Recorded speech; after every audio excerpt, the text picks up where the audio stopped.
Dear student, मैं आपका अपना विशाल ठाकुर आप सभी का स्वागत करता हूं हमारे चैनल बी स्कूलर्स अकेडमी पे। आज का जो हमारा टॉपिक होने वाला है वो है एजियोट्रोप्स।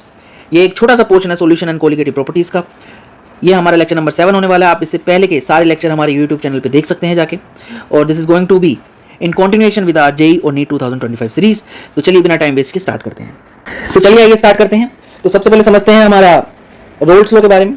तो रोल्स लॉ क्या कहती है, अगर आपके टू वोलेटाइल कंपोनेंट है, टू वोलेटाइल कंपोनेंट आपने लिए हुए हैं किसी मिक्सचर में, सपोज कि ए और बी एक मिक्सचर था जिसमें दोनों के दोनों ए और बी के हैं आपके वोलेटाइल हैं। ए का जो मोल फ्रैक्शन है लिक्विड स्टेट में वो है एक्स और बी का जो मोल फ्रैक्शन लिक्विड स्टेट में वो क्या है एक्स भी है, राइट। ये क्या करेंगे, थोड़े थोड़े उड़ेंगे यानी इवेपोरेट होंगे। इवेपोरेट होंगे तो ये कहाँ चले जाएंगे, आपके ऊपर चले जाएंगे, क्योंकि पिस्टन लगाया तो ये बाहर नहीं निकल सकते, इनकी वजह से प्रेशर एक्सर्ट होगा। ऐसे ही बी जो है बी भी उड़ेगा, क्योंकि बी क्या है आपका वोलेटाइल है। ऐसा सब कुछ होगा। तो Dalton law of partial pressure कहता है कि जो भी प्रेशर ऊपर बन रहा है उसका अगर मैं टोटल प्रेशर निकालना चाहूं तो वो दोनों के पार्शियल प्रेशर के सम के बराबर होगा, पीए प्लस पीवी के बराबर होगा, राइट। अब ये जो पीए और पीवी है ये कितना होगा, ये हमें रोल्स लॉ बताता है। रोल्स लॉ कहता है कि पीए जो पार्शियल प्रेशर है ए की वजह से, पीए जो है वो डायरेक्टली प्रोपोर्शनल होगा मोल फ्रैक्शन ऑफ ए के इन लिक्विड स्टेट, यानी लिक्विड स्टेट में आपने अमाउंट ए का कितना ले रखा था। अगर हमने इसको 60% ले रखा था और इसको 40% ले रखा था तो होगा ऐसा कि ए का 60% के हिसाब से प्रेशर आएगा। और परसेंटेज और मोल फ्रैक्शन दोनों सेम चीज होती है, इसलिए हम जनरली किसके बारे में बात करेंगे, मोल फ्रैक्शन के बारे में बात करेंगे। यानी पीए जो है वो डायरेक्टली प्रोपोर्शनल होगा हमारा मोल फ्रैक्शन ऑफ ए के। ऐसे ही जो पीबी है वो डायरेक्टली प्रोपोर्शनल होगा मोल फ्रैक्शन ऑफ बी के। अब ये जो पीए है, अगर इस डायरेक्टली प्रोपोर्शनल के साइन को हटाता हूं तो ये P naught A mole fraction of A आ जाएगा, और ये जो आ जाएगा वो आ जाएगा PB is equal to P naught B into mole fraction of B. I hope यहां तक सभी को क्लियर होगा। तो अगर ये चीज मैं इसमें डाल दूं Dalton law of partial pressure में, तो ये हो जाएगा PS is equal to P naught A X A plus P naught B mole fraction of B. तो ये किसकी वजह से आया, हमारा रोल्स लॉ की वजह से।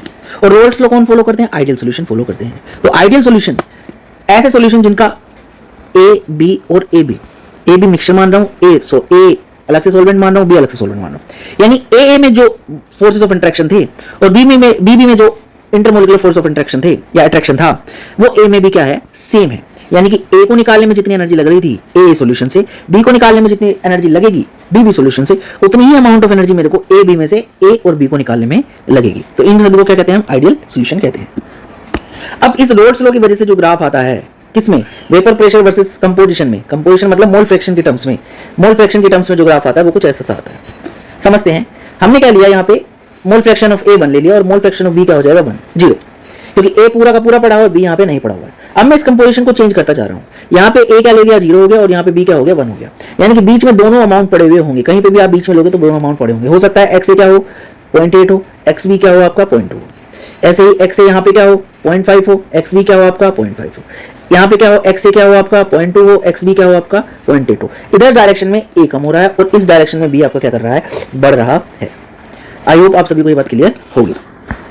तो अगर आप देखेंगे कि इस पर्टिकुलर कंपोजिशन पे जो प्रेशर ड्यू टू ए है वो है आपका ये, और प्रेशर ड्यू टू वी जो है वो है आपका ये, और दोनों का जो सम है वो है आपका ये। तो इस लाइन पे आपका आएगा टोटल प्रेशर, इस लाइन पे आएगा आपका pressure due to A and इस लाइन पे आएगा आपका pressure due to B. I hope आप सभी को क्लियर होगा। तो अगर मैं नॉन आइडियल सोल्यूशन की बात करूँ तो उसका ग्राफ कुछ ऐसा आता है। अगर पॉजिटिव डेविएशन है, पॉजिटिव डेविएशन है यानी कि non ideal solution showing positive deviation from Raoult's law, तो ग्राफ ऐसा आएगा। And non ideal solution showing negative deviation from Raoult's law, negative deviation, तो ग्राफ कुछ ऐसा आएगा। आई होप ये आप पिछले लेक्चर में जाके देख चुके होंगे। आई होप आप सभी को ये बात क्लियर होगी। तो ये पॉजिटिव डेविएशन थी, नेगेटिव डेविएशन थी, और क्या थी आपकी ideal solution which are following Raoult's law. ये रोल्स लॉ को फॉलो करेंगे, ये रोल्स लॉ को फॉलो नहीं करेंगे। ये पॉजिटिव डेविएशन शो करेगा, यानी कि पीएस जो है वो P naught A X A plus P naught B X B से ज्यादा आएगा, और ये नेगेटिव डेविएशन है यानी पीएस यानी vapour pressure of total solution is P lesser than P naught A X A plus P naught B X B से कम आएगा। तो ये थे कुछ छोटे छोटे से पॉइंट जो हम पहले ही डिस्कस कर चुके हैं। चलिए आगे बढ़ जाते हैं, और अब हमें आना है किस पे, एजियोट्रोप पे। बेसिकली एजियोट्रोप्स होते क्या है, an azeotropic mixture is a mixture of substances that has same concentration of vapour and fluid phase, यानी कि उसकी जो कंसंट्रेशन है वेपर फेज में और लिक्विड फेज में क्या होगी, सेम होगी। Concentration in vapour phase, concentration in liquid phase क्या होगी, सेम होगी। It is basically a mixture that contains 2 और मोर लिक्विड्स, 2 या 2 से ज्यादा लिक्विड्स होंगे। Azeotropic mixture basically has constant or the same boiling point and the mixture vapour will also have the same composition as the liquid. इनका जो boiling point भी कैसा होगा, वो सेम या कॉन्स्टेंट होगा। आई होप आप सभी को क्लियर होगा, राइट। थोड़ा सा और आगे बढ़ते हैं। अब जो किसी भी दो मिक्सचर को जनरली हम सेपरेट करने के लिए डिस्टिलेशन का यूज करते हैं, बट एजियोट्रोप्स के केस में हम डिस्टिलेशन यूज नहीं कर सकते। Normally we use distillation to isolate materials as the ideal solution with one part more volatile than the other. अगर दो लिक्विड है आपके पास ए एंड बी, और उन दोनों में 25 डिग्री सेंटीग्रेड बॉइलिंग पॉइंट में, जो भी मान लो ए का जो बॉइलिंग पॉइंट है वो टी ए है और बी का जो बॉइलिंग पॉइंट है वो टी बी है, और दोनों के बॉइलिंग पॉइंट में जो डिफरेंस है वो 25 डिग्री का है, तो दोनों को डिस्टिलेशन से क्या करा जा सकता है, सेपरेट किया जा सकता है। बट अगर दो लिक्विड का जो बॉइलिंग पॉइंट है वो 25 डिग्री या 25 डिग्री से कम है, तब इन दोनों को डिस्टिलेशन से जनरली सेपरेट नहीं किया जाता। और सेम एजियोट्रोप्स में भी क्या होता है कि आपका जो बॉइलिंग पॉइंट है हम क्या पता कि चल रहे हैं कि सेम हो जाता है, कांस्टेंट हो जाता है, तो इन दोनों को भी सेपरेट किया नहीं जा सकता। तो आगे बढ़ जाते हैं, चलिए। However in an azeotropic mixture since the vapour and fluid concentration will be same, this approach will prevent this separation. आप इस अप्रोच को यानी डिस्टिलेशन को यूज नहीं कर सकते एजियोट्रोपिक मिक्सचर में जो भी कंपोनेंट है उनको सेपरेट करने के लिए। चलिए आगे बढ़ जाते हैं थोड़ा सा। If the mixture deviates from Raoult's law then azeotropes are formed. General जो डेविएशन होती है वो कैसी होती है, आपकी लार्ज डेविएशन होती है। If the mixture deviates from Raoult's law then azeotropes are formed and for azeotropes bubble point and dew point are the same. इसके बारे में हम बात करेंगे जी, बबल पॉइंट और ड्यू पॉइंट क्या होता है उसके बारे में हम बात करेंगे। Mixture of non azeotropic liquids under any circumstances are referred to as azeotropic. चलिए ये जो भी हमने अभी तक बताया इन सभी को वन बाय वन हम ग्राफ से समझने की कोशिश करते हैं। तो चलिए बात करते हैं। जो भी रोल्स लॉ से हमारे को ग्राफ मिला था वो ये मिला था, किसमें, वेपर प्रेशर वर्सेस कंपोजिशन का, और इसको हम डिस्कस भी कर चुके हैं। अब ये जो ग्राफ है वेपर प्रेशर वर्सेस कंपोजिशन का, इसको मैं चाहता हूं कि ये चेंज हो जाए और हो जाए टेम्परेचर वर्सेस कंपोजिशन में आ जाए। इसको समझने के लिए हमें थोड़ा सा क्या करना पड़ेगा, कन्वर्ट करना पड़ेगा। और हमें एक चीज समझनी पड़ेगी कि अगर कोई लिक्विड है आपका ए, इसको मैं क्या कर रहा हूँ, बॉइल कर रहा हूँ, तो ये बॉइल होगा किसी सर्टेन टेम्परेचर पे टी पे, राइट। और ए है तो टी ए, बॉइलिंग पॉइंट जो है वो इसका टी है, मान लिया, ठीक है। और इसके जो वेपर बनेंगे वो कुछ ऐसे से बनेंगे, और इसको मैं ऊपर से पिस्टन लगा देता हूँ। अब ये जो वेपर होगा इसका कुछ प्रेशर होगा, उसको बीपी कहता हूँ। अब जी अगर बॉइलिंग पॉइंट आपका कम होगा तो उतने ही क्या होंगे, आपके वेपर प्रेशर ज्यादा होगा। आई होप आप सभी को ये बात क्लियर होगी, क्योंकि बॉइलिंग पॉइंट अगर कम होगा तो जल्दी बॉइल हो जाएगा, जल्दी बॉइल हो जाएगा तो लिक्विड वेपर में कन्वर्ट होना चालू हो जाएगा, और लिक्विड वेपर में कन्वर्ट होगा तो ज्यादा से ज्यादा वेपर बनाएगा, और जिसकी वजह से जो प्रेशर होगा वो वेपर प्रेशर क्या हो जाएगा, आपका ज्यादा हो जाएगा।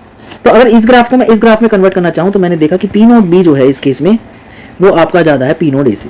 तो पी नोट बी अगर ज्यादा है तो यानी बी का वेपर प्रेशर ज्यादा है, और बी का वेपर प्रेशर ज्यादा है तो उसका बॉइलिंग पॉइंट क्या होगा, कम होगा। तो इसको मैं क्या मान रहा हूं, boiling point of B. I hope ये आपको क्लियर हो गया होगा। सपोज कि आपका अब ए का जो वेपर प्रेशर है वो कम आ रहा है प्योर ए का, तो प्योर ए का जो बॉइलिंग पॉइंट होगा वो कैसा होगा, ज्यादा होगा, तभी आपका जो वेपर प्रेशर है वो कम आएगा कंपेयर टू बी। तो यहाँ पे आ गया आपका एक्स ए, यहाँ पे आ गया आपका एक्स बी। एक्स ए यहाँ पे 1 है, एक्स बी यहाँ पे 1 है, एक्स बी जो है यहाँ पे 0 है, एक्स ए यहाँ पे क्या है, 0 है। आई होप आपको ये चीज क्लियर होगी। जैसे हमने टोटल वेपर प्रेशर निकाला था विच इज पीटी, पीटी निकाला था रोल्स लॉ के केस में, वैसे ही अब हम क्या निकालना चाह रहे हैं, टोटल बॉइलिंग पॉइंट निकालना चाह रहे हैं मिक्सचर का, यानी ए और बी की वजह से जो बॉइलिंग पॉइंट आएगा उसकी वजह उसका सॉल्यूशन का बॉइलिंग पॉइंट आ जाएगा जी ये लाइन, राइट। अगर मैं किसी भी पर्टिकुलर कंपोजिशन पे देखूं तो ये आपका जो बॉइलिंग पॉइंट होगा ये सॉल्यूशन का बॉइलिंग पॉइंट होगा इस पर्टिकुलर कंपोजिशन पे। सपोज कि ये कंपोजिशन क्या है आपकी 0.35 बी है और 0.65 आपका इस टाइम पे ए है। आई होप आप सभी को क्लियर होगा। अब पॉइंट ये आता है कि मैंने सपोज के लिए एक सॉल्यूशन लिया, सॉल्यूशन में ए और बी दो कंपोनेंट हैं, दोनों के दोनों वोलेटाइल हैं, दोनों को हीट कर दिया है। हीट करूँगा तो ए भी वेपर में जा रहा है और बी भी आपका वेपर स्टेट में जा रहा है, राइट। ऐसा ही कुछ हो रहा है। तो यानी कि अब जो आप देखेंगे कि ए और बी में सॉल्यूशन में यानी लिक्विड फेज में आपका ए भी कम हो रहा है और वेपर फेज में ए भी क्या कर रहा है, आपका बढ़ रहा है। यानी कि दो फेज आ गए हैं, एक वेपर फेज और एक लिक्विड फेज। अब मैंने क्या माना है कि जो आपका वेपर प्रेशर है बी का ज़्यादा है ए से, तो इट मीन्स आपका जो बी है वो ज़्यादा उड़ रहा है, वेपर की तरफ ज़्यादा जा रहा है, और ए जो है वो वेपर की तरफ जो है वो कम जा रहा है। आई होप आप सभी को यहाँ तक कम क्लियर होगा। तो अब मुझे ये जानना है कि ए और बी उड़ के वेपर फेज में कितना जा रहे हैं, यानी वेपर फेज में जो कंपोजिशन है वो क्या है, और जो बच गई है लिक्विड फेज में कंपोजिशन वो क्या है। और उसको जानने के लिए मुझे क्या ड्रॉ करना पड़ेगा, दो लाइन ड्रॉ करनी पड़ेगी, ऐसे और ऐसे। सिमिलरली मैं ये यहाँ पे भी वो लाइन ड्रॉ कर सकता हूँ, ऐसे और ऐसे। क्या जानने के लिए, कंपोजिशन जानने के लिए, राइट। तो अगर मैं जानना चाहता हूँ कि ये मान लो मैंने ये कंपोजिशन का सॉल्यूशन लिया था और इस कंपोजिशन के सॉल्यूशन पे जो वेपर प्रेशर था सॉल्यूशन का वो ये था, और इसमें अगर मुझे जानना है इसमें अगर मुझे जानना है कि वेपर फेज में और लिक्विड फेज में क्या है कंपोजिशन, तो मैं क्या ड्रॉ करूँगा, एक लाइन ड्रॉ करूँगा कुछ इस नीचे वाली लाइन के पैरेलल। आई होप आप सभी को यहाँ तक क्लियर होगी चीज़ें। अब एक चीज़ और जानिए, आप इस एक्सिस पे प्रेशर बढ़ा रहे हैं, तो प्रेशर बढ़ा रहे हैं तो ऊपर क्या होगा, लिक्विड, और नीचे क्या होगा, वेपर। और इस लाइंस के अंदर ये जो दो लाइन मैंने ड्रॉ करी हैं, इसके बीच में लिक्विड और वेपर का क्या होगा, आपका इक्विलिब्रियम होगा, राइट। अब ऊपर वाली लाइन मेरे को क्या बता रही है, ऊपर वाली लाइन मेरे को बताएगी कि लिक्विड कितना है, लिक्विड में कंपोजिशन क्या है, और नीचे वाली लाइन मुझे क्या बताएगी, नीचे वाली लाइन मुझे बताएगी कि वेपर पे कंपोजिशन कितना है। आई होप आप सभी को क्लियर होगा। तो अब मैं अगर ये लाइन मैंने ड्रॉ की है, ये लाइन मैंने ड्रॉ की है, ये लाइन मैंने ड्रॉ की है, तो इस लाइन से मेरे को एक चीज़ पता चलती है कि ये यहाँ पे जाके मिल रही है और ये यहाँ पे जाके मिल रही है, राइट। ये बी की तरफ जा रही है टुवर्ड्स बी, और ये ए की तरफ जा रही है टुवर्ड्स ए। तो इस पॉइंट पे अगर मैं देखूं कि जो मैंने बॉईल किया और आपकी सॉल्यूशन चेंज हो गई, तो जो वेपर फेज में आपका जो है वो बी रिच होगा, बी आपका क्या होगा, वेपर फेज में ज़्यादा होगा, और उसकी कंपोजिशन कुछ ये होगी, राइट। एंड अगर मैं ए लिक्विड फेज में बात करूं तो लिक्विड फेज में आपका ए ज़्यादा होगा, क्योंकि ये ए की तरफ जा रहा है, ए ज़्यादा होगा। और होगा क्या, जो आपका लिक्विड फेज में जो ए की कंपोजिशन है, ए ज़्यादा होगा, और ए की कंपोजिशन क्या होगी, आपकी ज़्यादा होगी। तो यानी लिक्विड में ए रिच होगा और वेपर में बी रिच होगा। आई होप आप सभी को यहाँ तक चीज़ें क्लियर होंगी। अब सेम चीज़ मैं किस में ट्राई कर रहा हूँ, आपका टेम्परेचर वर्सेस कंपोजिशन वाले ग्राफ में। मान लो कि मैंने एक कंपोजिशन ली, कंपोजिशन पे मैंने क्या करा, टेम्परेचर बढ़ाया तो कुछ मैं यहाँ पे आ गया, ये मेरा बॉइलिंग पॉइंट था, इसका था, सॉल्यूशन का था, इस पर्टिकुलर कंपोजिशन का। अब इस पे भी मैंने क्या लाइन ड्रॉ की, एक लाइन ड्रॉ की which is parallel to our X axis. अब एक चीज़ और देखिए, आप इस एक्सिस पे टेम्परेचर ले रहे हैं, यानी कि जिस टेम्परेचर बढ़ रहा है वाई एक्सिस पे, तो ऊपर क्या मिलेंगे, मुझे वेपर मिलेंगे, नीचे क्या मिलेगा, मुझे लिक्विड मिलेगा, और बीच में क्या मिलेगा, लिक्विड वेपर का इक्विलिब्रियम मिलेगा। आई होप आप सभी को ये बात क्लियर होगी। यानी ये लाइन मेरे को बताएगी कि लिक्विड कितना है, ये लाइन मेरे को बताएगी कि वेपर में कंपोजिशन क्या है। अब ये वाली जो मैंने लाइन पैरेलली ड्रॉ की है इस पर्टिकुलर कंपोजिशन में, तो यानी कि जब मैं टेम्परेचर बढ़ाऊंगा तो मेरा सॉल्यूशन का बॉइलिंग पॉइंट आएगा, और उससे क्या होगा कि मेरा जो ए है वो भी उड़ के जाएगा, और बी है वो भी उड़ के वेपर फेज में जाएगा, और जो आपका लिक्विड है, लिक्विड की कंपोजिशन भी चेंज हो गई, और ऊपर जो वेपर है वो भी क्या हो गया है, अब बढ़ गया है, राइट। तो होगा क्या, जब मैं इससे इस डायरेक्शन में जा रहा हूँ, ये मतलब जा रहा हूँ टुवर्ड्स ए, कहाँ जा रहा हूँ जी, टुवर्ड्स ए, और ये मैं कहाँ जा रहा हूँ, टुवर्ड्स बी। कैसे पता चल रहा है, इस डायरेक्शन में बी बढ़ रहा था और इस डायरेक्शन में ए बढ़ रहा था।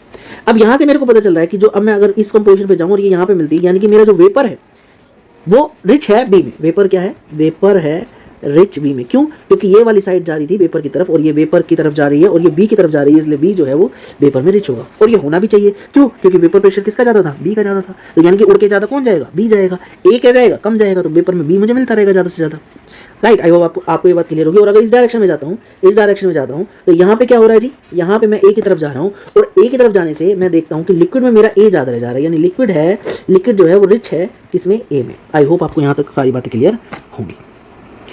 तो मैंने क्या किया, आइडियल सॉल्यूशन के ग्राफ को, यानी कि vapour pressure versus mole fraction के ग्राफ को मैंने टेम्परेचर वर्सेस मोल फ्रैक्शन के ग्राफ में कन्वर्ट कर दिया, और उससे भी सेम चीज़ निकालने की कोशिश की। अब मैं सेम चीज़ करने की कोशिश करूंगा एजियोट्रोप्स के केस में। अब सबसे पहली चीज़ समझते हैं भाई, एजियोट्रोप्स क्या होते हैं, एजियोट्रोप्स कब बनते हैं, एजियोट्रोप्स तब बनेंगे जब रोल्स लॉ से डेविएशन आपकी ज़्यादा होगी, राइट। यानी कि ग्राफ जो आ रहा था pressure, vapour pressure versus mole fraction का, पी नोड ए अगर मैं मान लूँ ज़्यादा है, पी नोड बी अगर मैं मान लूँ कम है, तो डेविएशन ज़्यादा है, ये डेविएशन इससे ये कम डेविएशन है, और ये आपकी डेविएशन ज़्यादा है, और इस डेविएशन पे देखता हूँ तो कुछ ऐसा सा ग्राफ आ रहा है, राइट। इस सेम ग्राफ को मैं टेम्परेचर वर्सेस कंपोजिशन के ग्राफ में कन्वर्ट करने की कोशिश करता हूँ। इस सेम ग्राफ को मैं टेम्परेचर वर्सेस मोल फ्रैक्शन में अगर कन्वर्ट करने की कोशिश करूं, तो ये एक्स ए आ गया मेरा, ये एक्स बी आ गया, यहाँ पे ये 1 है, यहाँ पे ये 1 है, यहाँ एक्स ए 0 है, यहाँ पे एक्स बी 0 है, यहाँ पे एक्स ए आपका क्या है, 0 है। वेपर प्रेशर ए का ज़्यादा है तो टेम्परेचर बॉइलिंग पॉइंट ए का क्या होगा, कम होगा, तो ये टी ए नोड आ जाएगा, और यहाँ पे टी बी नोड आ जाएगा, और ये सॉल्यूशन का बॉइलिंग पॉइंट आ जाएगा।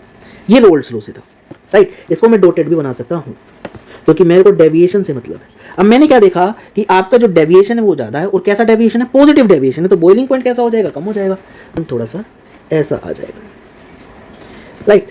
अब इस पे पर्टिकुलर ग्राफ पे अगर मुझे बताना है कि वेपर वर्सेस वेपर में क्या कंपोजिशन है और लिक्विड में क्या कंपोजिशन है, तो उसके लिए मुझे फिर से लाइन बनानी पड़ेगी, और वो लाइन बनेगी कुछ ऐसी सी, और ये ग्राफ किसका हो जाएगा, मेरा एजियोट्रोप का। क्यों, क्योंकि डेविएशन क्या थी, बहुत ज़्यादा थी, राइट। और इस पर्टिकुलर टेम्परेचर पे आप देखेंगे कि आपका वेपर प्रेशर सबसे ज़्यादा था, यहाँ पे वेपर प्रेशर सबसे ज़्यादा है, तो यहाँ पे बॉइलिंग पॉइंट सबसे कम है। और इसी पर्टिकुलर ये जो कंपोजिशन होगी, इसी कंपोजिशन पे मेरे को क्या मिलेगा, इसी कंपोजिशन पे मेरे को एजियोट्रोपिक मिक्सचर मिलेगा। आई होप आप सभी को ये बात क्लियर होगी। यानी एजियोट्रोप्स के केस में ग्राफ ऐसा आएगा क्योंकि डेविएशन ज़्यादा है, राइट। अब मुझे क्या करना है भाई, अब मुझे चीज़ें देखनी है। मैं अगर इस पॉइंट पे देखूं जहाँ पे मेरे एजियोट्रोप बने हैं, तो नीचे टेम्परेचर इस एक्सिस पे बढ़ा रहा हूँ, टेम्परेचर इस एक्सिस पे बढ़ा रहा हूँ, तो नीचे मुझे क्या मिलेगा जी, नीचे मुझे लिक्विड मिलेगा, इसमें मुझे लिक्विड वेपर का इक्विलिब्रियम मिलेगा और ऊपर मुझे वेपर मिलेगा, राइट। और इधर यानी इस पॉइंट पे अगर आप देखोगे तो कोई भी टाई लाइन पॉसिबल, ये लाइन परपेंडिकुलर पॉइंट है ना ये, तो इस पॉइंट पे क्या होगा, आपका कोई भी लाइन बनेगी नहीं, टाई लाइन बनेगी। मैंने थोड़ा अच्छे से नहीं बनाया, अदरवाइज अच्छे से बनाता तो बहुत क्लियर होता। इस पे टाई लाइन नहीं बनेगी, और नहीं बनेगी तो क्या होगा जी, यहाँ पे डायरेक्टली आपका लिक्विड और वेपर, हल्का सा ऊपर जाऊंगा तो मुझे वेपर मिल जाएगा, हल्का सा नीचे जाऊंगा तो मुझे लिक्विड मिल जाएगा। तो यानी कि लिक्विड वेपर इक्विलिब्रियम है यहाँ पे। आई होप आप सभी को ये बात क्लियर होगी। यानी कि यहाँ पे vapour as well as liquid की जो कंपोजिशन है वो क्या है, सेम है। और ये दोनों ही किस पे बॉईल करेंगे जी, कांस्टेंट टेम्परेचर पे बॉईल करेंगे। इसके अलावा किसी और कंपोजिशन पे अगर मैं देखूं, इस कंपोजिशन पे देखूं, इस कंपोजिशन पे देखूं, इस कंपोजिशन पे, इस कंपोजिशन पे, सपोज इस कंपोजिशन पे देखो तो यहाँ पे ये लाइन पॉसिबल है, इसे कहते हैं लीवर।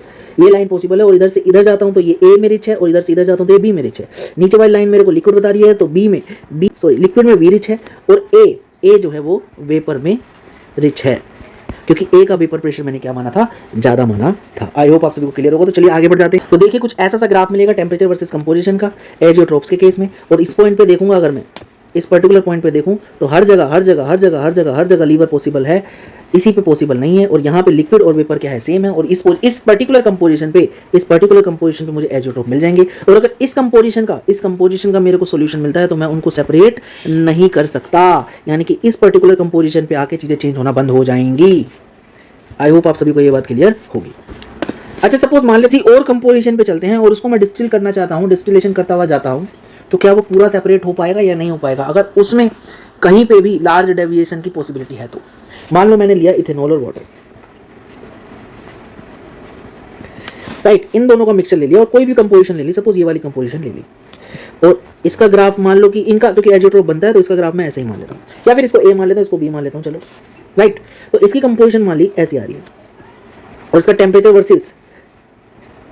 वर्सेस कंपोजिशन ग्राफ कुछ ऐसा सा आ रहा है।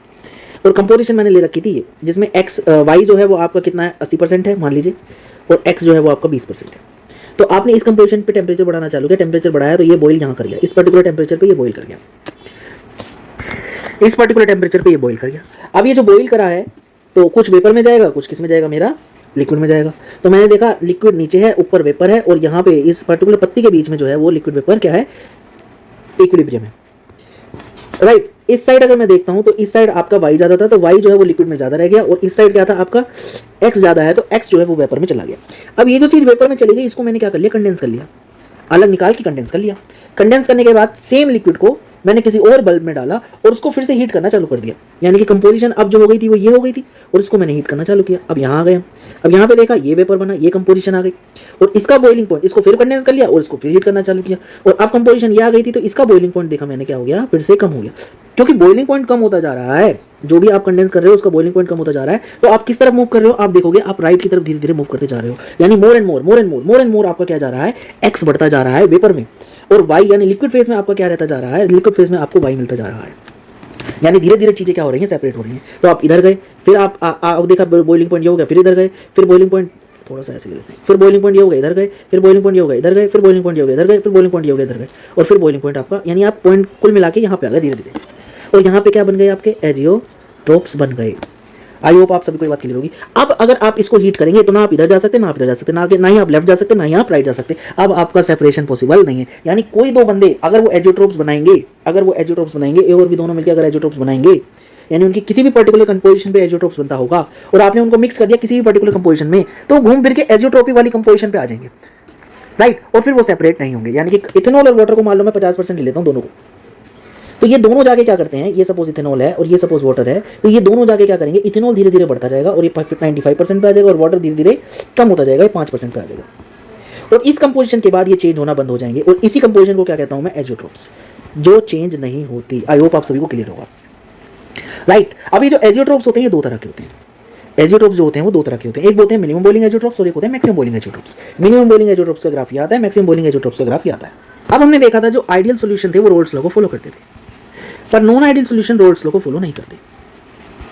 नॉन आइडियल सोल्यूशन दो तरह के होते हैं, एक जो पॉजिटिव डेविएशन शो करे वेपर प्रेशर जिनका ज़्यादा हो, एक जो नेगेटिव डेविएशन शो करे वेपर प्रेशर जिनका सोल्यूशन का वेपर प्रेशर जो रोल्स लॉ से आ रहा है उससे कम आए, राइट। ऐसा सब कुछ आ जाए, पॉजिटिव डेविएशन एक नेगेटिव डेविएशन। सपोज ये दोनों ही क्या करें, लार्ज डेविएशन शो करने, ऐसा सब कुछ है, एक लार्ज पॉजिटिव डेविएशन और एक लार्ज नेगेटिव डेविएशन, यानी इसके केस में वेपर प्रेशर बहुत हाई होगा और इसके केस में वेपर प्रेशर बहुत लो होगा।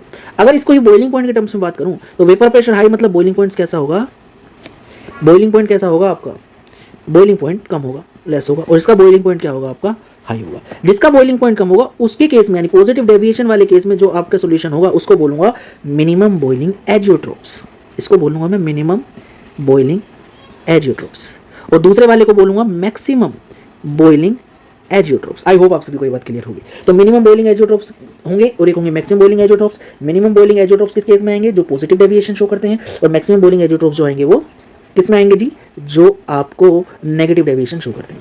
और मिनिमम बॉइलिंग के केस में ग्राफ ऐसा आएगा और मैक्सिमम बॉइलिंग के केस में ग्राफ ऐसा आएगा। अब एक चीज और समझ लेते हैं, आपकी लाइन जो थी वो ये आ रही थी सोल्यूशन की बॉइलिंग पॉइंट की, सोल्यूशन के बॉइलिंग पॉइंट की लाइन ये आ रही थी। इसमें आपने पत्तियां निकाली, जो एक ऊपर वाली लाइन आपको बता रही है कि वेपर कितना होगा, नीचे वाली लाइन बता रही है लिक्विड कितना होगा, और वेपर वाली लाइन जो होगी सबसे ऊपर वाली उसको बोलूंगा ड्यू पॉइंट कर्व। ये हमने थोड़ी देर पहले भी बात की थी, ऊपर वाली लाइन को बोलूंगा ड्यू पॉइंट कर्व और नीचे वाली लाइन को बोलूंगा बॉइलिंग कर्व। यहाँ पे आपका लिक्विड होगा और यहाँ पे आपका वेपर होगा, यानी वेपर बनना स्टार्ट हो जाएगा, और यहाँ से आपका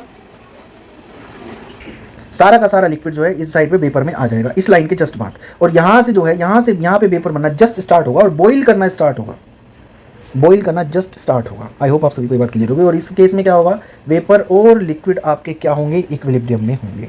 ऊपर वाले को बोलूंगा ड्यू पॉइंट कर्व और नीचे वाले को बोलूंगा बॉइलिंग कर्व। तो चलिए देख लेते हैं एजियोट्रोप्स कितने तरह के होते हैं। एजियोट्रोप्स मिक्सचर टाइप, ये दो तरह के होते हैं। There are different types of azeotropic mixture. Generally अगर हम बात करें डेविएशन के केस में तो चलिए बात करते हैं मिनिमम बॉइलिंग एजियोट्रोप्स की। मिनिमम बॉइलिंग एजियोट्रोप्स क्या होते हैं, non ideal solution showing large positive deviation from Raoult's law. कैसी डेविएशन शो करेंगे जी, large positive deviation from Raoult's law form minimum boiling azeotrope. जो लार्ज पॉजिटिव डेविएशन शो करेंगे वो मिनिमम बॉइलिंग एजियोट्रोप्स होंगे, right, which boils at temperature lower than the boiling point of its component A and B. A का जो boiling point होगा, suppose ए का boiling point 100 है, B का बॉइलिंग पॉइंट होगा वो 120 है, तो जो इसका बॉइलिंग पॉइंट होगा वो 100 से भी कम होगा, यानी 80 डिग्री पे शायद ये बॉइल कर जाए। इनके जो एग्जांपल है water and benzene and chloroform and methanol. Example याद रखने बहुत जरूरी है जी, आपको बहुत ही फायदा देंगे, क्योंकि कभी कभी डायरेक्टली एग्जांपल पूछा जाता है, राइट। नेक्स्ट आ जाते हैं जी मैक्सिमम बॉइलिंग एजियोट्रोप्स क्या होते हैं। Non ideal solution showing large negative deviation from Raoult's law are called maximum boiling azeotrops, which boils at temperature higher than the boiling point of its component A and B respectively. Suppose A का 100 था, B का 150 था, तो ये जो इन दोनों का मिलकर जो सोल्यूशन बनेगा वो किस पे बनेगा जी, 180 डिग्री पे शायद बॉइल कर जाए, राइट। तो इनके एग्जांपल क्या है, mixture of HCl and H2 containing 20.2% HCl by weight boils at 108.5 degree higher than either pure HCl का जो बॉइलिंग पॉइंट होता है वो -85 डिग्री होता है, और वाटर का जो होता है वो 100 डिग्री सेंटीग्रेड होता है, और जो बॉइल करेगा मिक्सचर वो किस पे करेगा, 108.5 डिग्री सेंटीग्रेड पे। आई होप आप सभी को ये बात क्लियर होगी। अगर इनके ग्राफ के बारे में बात करेंगे तो देखिए ये कम टेम्परेचर पे ही बॉइल कर गया है, तो ये कैसा है आपका मिनिमम बॉइलिंग एजियोट्रोप, और ये कैसा है, ये टेम्परेचर इसका ज़्यादा है इसके कॉम्पोनेंट से, तो ये कैसा है मैक्सिमम बॉइलिंग एजियोट्रोप। ये ग्राफ कुछ ऐसे से बनेंगे। आई होप आप सभी को क्लियर होगा। डेविएशन ज़्यादा होनी चाहिए, डेविएशन रोल्स लॉ से ज़्यादा होनी चाहिए। अगर रोल्स लॉ से ज़्यादा डेविएशन होगी, काफ़ी ज़्यादा डेविएशन होगी, तो जो आपकी लाइन जब मैं मिलाऊंगा तो वो थोड़ी सी ऐसी सी आ जाएगी, और उस पर कुछ जो दो लाइन कंपोजिशन बताने वाली होंगी वो ऐसी सी आ जाएंगी, तो उससे हमें क्लियर हो जाएगा कि क्या होगा, एजियोट्रोप्स बन जाएगा। अगर हम किसी भी पर्टिकुलर कंपोजिशन से स्टार्ट करें तो हम डायरेक्टली थोड़े टाइम बाद अगर हम उसको डिस्टिलेशन करते जाएंगे तो एजियोट्रोपिक कंपोजिशन पे आके रुक जाएगा, और उसके बाद सेपरेट होना क्या हो जाएगा, वो बंद हो जाएगा। इनका जो बॉइलिंग पॉइंट हो जाता है वो कॉन्स्टेंट हो जाता है एजियोट्रोपिक मिक्सचर का, राइट।